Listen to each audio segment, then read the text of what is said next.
Say, hey everybody, it's about Antelope here at OG Gamers Live, OG Gamers World, and we're back. And in this video, we're going to have a conversation about the upcoming projects for OG Gamers Live and OG Gamers World. And it may be a little bit boring to some of you, and if it is, I understand. But it concerns audio interfaces, Thunderbolt 3, Thunderbolt 4, Thunderbolt 4 with USB 4, etc. And if you've been following the channel for any length of time, you realize or know that I've been using the Apollo Twin Heritage Edition for about a year now. I'm using it right now to make the audio, to record the audio for this video. But I've been using it about a year, and I'm going to tell you the story about this. This wasn't my first choice. Mainly because of the price, and second because it was USB 3. I really wanted to go with Thunderbolt at the time, but my Thunderbolt chassis had failed on me, and I had to pull my Thunderbolt 3 card out because I use a quad capture video card, and that's the only slot I had. Blah blah blah. You get the idea. I had to choose between Thunderbolt or my video. So I pulled the Thunderbolt out of my production PC. Since then, about a month ago, I did an Intel balance build, and that particular system has Thunderbolt 4 and USB 4, which brought me back to Thunderbolt.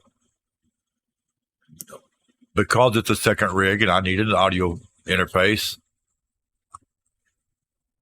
I had to come up with another Thunderbolt interface, which brings me to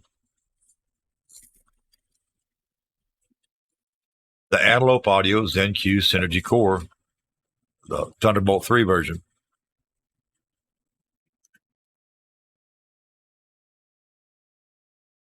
I originally wanted Thunderbolt 3, and I was looking at this, but my Thunderbolt, like I said, it failed, so I went with the Apollo Twin for a lot more money, $400 difference.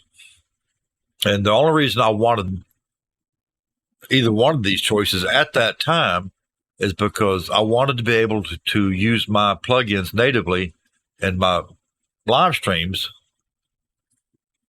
And the only way I could do that was something like the Apollo Twin or the ZenQ, because they both have host of DSP plugins on the unit itself, and I don't have to open up a DAW and edit and a bunch of other complicated stuff. It just did it.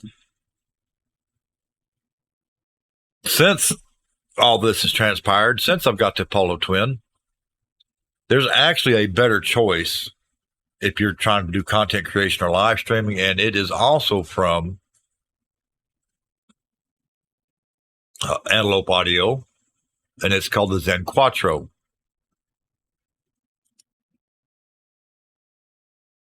This one's more geared towards content creators and live streamers. It would have been a better choice. But I wanted to go back to the original premise of what I was doing when I started all this.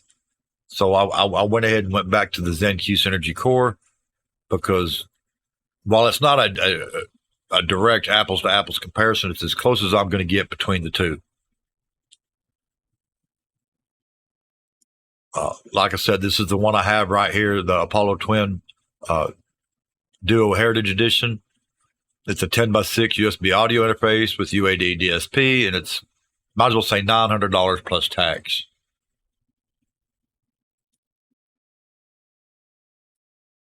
This is the ZenQ that I bought.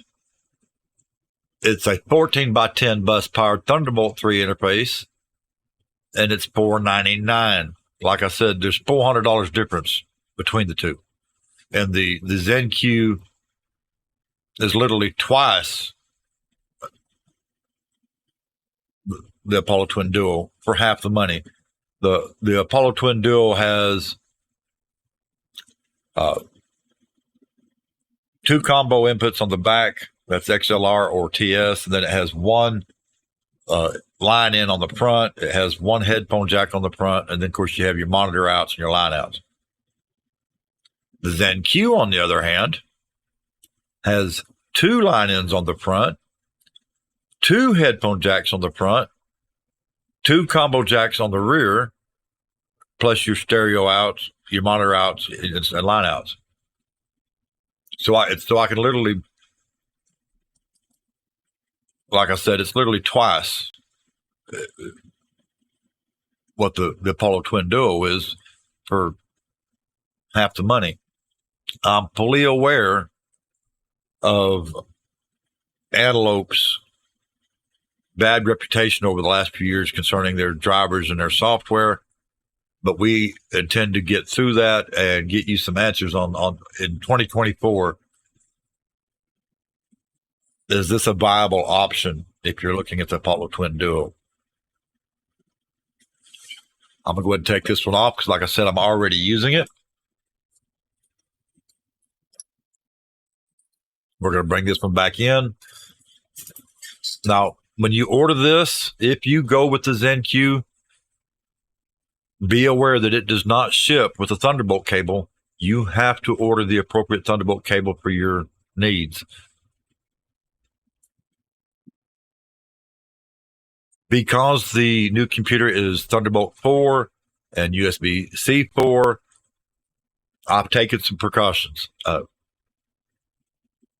Thunderbolt 3, Thunderbolt 4 is, I quote, supposedly, allegedly, backwards compatible with Thunderbolt 3. There's not supposed to be any issues. If you have a Thunderbolt 4 cable, it's supposed to be backwards compatible with Thunderbolt 3. We're going to get you those answers one way or another. I've got the Thunderbolt 4 covered in the new build. I'm going to put the Thunderbolt 3 card back in my production PC in here. And I've actually spent some money and ordered a Thunderbolt 3 chassis and another Thunderbolt 4 cable. A lot of money going into getting these videos up just so we can do it. I realize that they're not well produced and they're not scripted and all that. I just want to be able to get you answers on most of the common questions. And if somebody comes up with a question, hopefully I'll be in a position to get you the answer. That's what this is all about. If all I was going to do was my usual live streaming and hosting the DSP plugins on the device, I would have in fact went with the Zen Quadro because it would have been a better choice for a little bit more money. While it is $600, it's USB-C, and I wouldn't have had to buy any more cables for it. Depending on the size Thunderbolt cable you need, you're looking at between 20 and $50 for a Thunderbolt 3 cable or a Thunderbolt 4 cable. So, not to mention that Zen Quattro actually has 4 combo jacks instead of 2. In fact, it's got 2 combo jacks on the front, 2 combo jacks on the rear. It would have been perfect for podcasting and live streaming and stuff. And it literally does. That's what it's meant to do. It's meant to do audio recording in your DAW, but it's specifically meant for live streaming and stuff, which means the drivers for that would have probably worked natively in Streamlabs, OBS, XSplit, whatever, and I wouldn't have to be using a workaround today to get my audio into my live stream like I am now. In order to get my audio into my live stream right now on this particular computer, I'm having to use RTX Broadcast, route my microphone into RTX Broadcast, and then Streamlabs or XSplit will see NVIDIA Broadcast.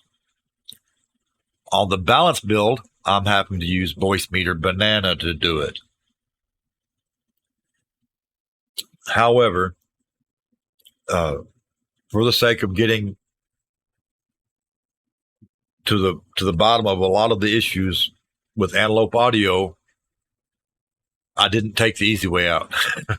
we're gonna do the apples to apples thing like I was originally going to do a year ago.